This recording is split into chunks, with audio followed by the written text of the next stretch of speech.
רצף של כשלים הוביל לטרגדיה נוראה בצפון. צעיר בן 24 שדרך על מוקש בבקעת בית שאן נפל מהמסוק הצבאי שהגיע לחלץ אותו ונהרג.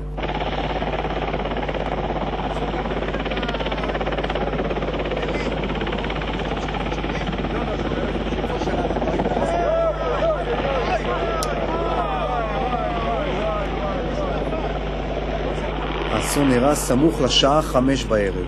3 צעירים נכנסו בטעות לתוך שדה מוקשים כדי לעשות שם פיקניק, אבל אז התפוצץ אחד המוקשים ופצע את הצעיר, רגלו נקטעה. כוחות ההצלה שלא יכלו להגיע לפצוע כיוון שהיה בתוך שדה המוקשים, הזעיקו מסוק חילוץ צהלי. לוחמים העלו את הפצוע למסוק, אולם כשעלה לאוויר בדרכו לבית החולים, החליק הפצוע מהאלונקה שבמסוק, נפל מגובה של כ100 מטרים ומת במקום. עדי ראייה מסרו שהמחלצים פעלו בתוך שדה המוקשים בתנאי ראות לקויה ורוחות עזות.